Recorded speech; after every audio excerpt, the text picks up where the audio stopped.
Good afternoon.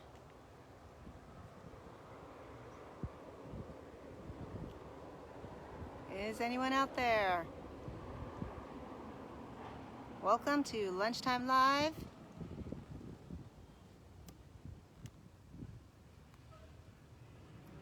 I'll give it a minute. I open it up a little bit early, only a minute or two early. Just want to see who's in our audience and if I could get feedback on the sound. Let's see. It is a sunny day, as you can see. I've got a little bit of a glare on my camera, but everything's crisp and clear after that very exciting storm last night.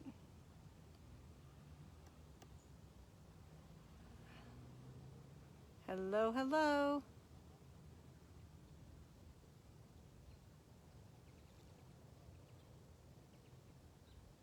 If you're in the audience and you can hear me, can you give me a thumbs up if you can hear me all right?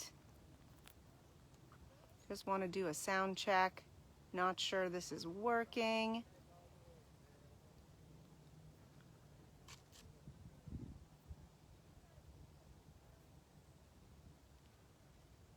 Hello, everybody. I don't know if this is working.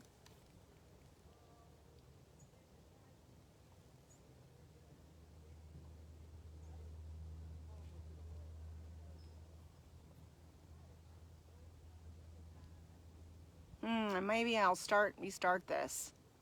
Not sure.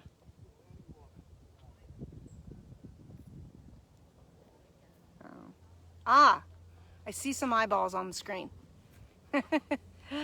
Watching, and I can hear, thank you, Jackie. Sorry, I know there's a little bit of a delay. Thank you. I just didn't want to, be talking to myself. And I don't always want to assume that the connection is good.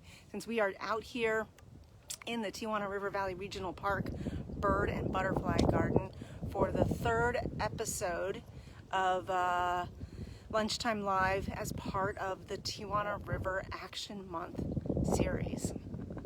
TRAM is a month-long series of in-person and virtual events and ways to educate and engage the community about the Tijuana River Valley, typically from mid-September to mid-October. And we are in our 12th year with this event, this effort with our partners. So I'm bringing today's Lunchtime Live from the River Valley like we did last year. We'll have one more episode where we're highlighting species that found near or in the Tijuana River Valley. So my name is Maria. I'm an education specialist and for the Tijuana River National Estuarine Research Reserve. And welcome to Lunchtime Live. Great, thanks, Mark. Appreciate the feedback. Hi, Bob. How's it going? Thank you, everyone, for chiming in. And let's get to it. So, how many birders in the audience? And by the way, I know there's a delay, but please feel free to type in some questions or comments related to today's topic, and I'll do my best to answer them live or later when I go back. If you're watching this, you're watching the recording of this. So let's see. Mark says he's a birder. Really? I know Mark, and he is. He's an avid birder, friend of the Tijuana Estuary. And so let me introduce to you this very cute, very beautiful, adorable California Gnatcatcher. Okay? California Gnatcatcher. This bird is where it's at, catching gnats. And how many of you have heard of the California Gnatcatcher? Yeah, it's adorable, right? Yeah, Anne Marie's like, oh, it's so cute. This is a bird found in Southern California and into Baja. So it's not a a big range. We have a tiny bird with a tiny range in the coastal sage scrub. Yeah, getting some feedback that this is a cutie. Roughly about 4.5 inches long, 5.5-inch wingspan, so pretty small little bird. This is the male. You see that black cap, and you see some of those white streaks on that long tail, and then kind of grayish body. And then the female, what difference do you see? No black cap. Let's see if I can see. I'm having trouble with the glare here. No dark cap, brownish sides, grayish body, and that distinct white ring around the eye. Also very cute, very adorable bird in the coastal sage scrub. Coastal sage scrub, up to about maybe 1,600 feet in elevation. So you find them in the coastal sage scrub, which is not where I am. I'm in more of the riparian area, although there is a baccharis behind me, which you might find. But these birds are found in those bushy habitats, seen kind of flitting around if you are lucky enough to see them. There you go. Now, if you don't see them, you may hear them. Anyone ever heard the call of a gnatcatcher?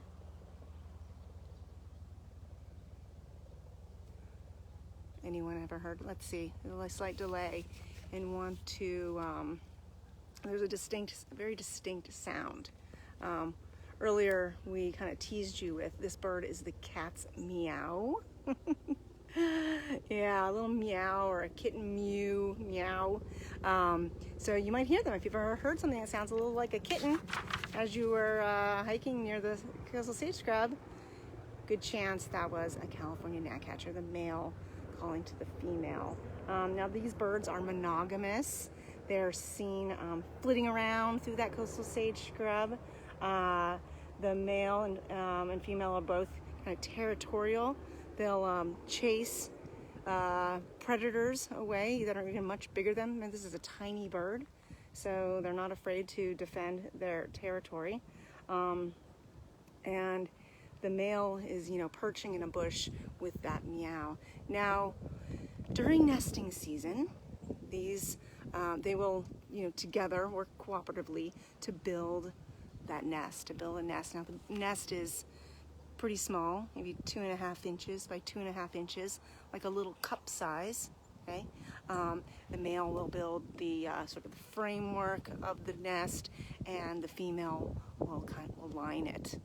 So they work together. Roughly 2.5 to maybe 5 feet above the ground in that coastal sage scrub. So in some sage scrub that's fairly dense. The female will lay, I think, 2 to 5 eggs, and they'll incubate for about 10 to 15 days. 10 to 15 days. It doesn't seem very long. So they'll incubate for about 10 to 15 days, and they're kind of a speckled or sort of reddish brown with spots, the eggs. Now, when the male and the female are incubating those eggs, imagine this little bird tucked down in that little cup where all you could see is its head and its tail sticking up. So they really have very distinct look of when the adults are incubating. So imagine just the head and just the tail. It just sounds so cute. If you look up a picture, it's just adorable. And then the chicks will hatch, and they will re-nest again once those birds have fledged. So they're born, kind of blind and naked, and take some time to develop. But there's enough time in the nesting season for another brood of gnatcatcher chicks. When they're foraging, they are foraging on the coastal sage scrub bushes, getting insects, grasshoppers, small invertebrates, terrestrial invertebrates, and with that pointed, dark bill. So small bill eating small little insects. So they'll fly around looking for that. Not so much off the ground, but off the vegetation and hovering above. Now, special status. If you aren't familiar with the California Gnatcatcher, and many of you might be, because if you see them, it is special.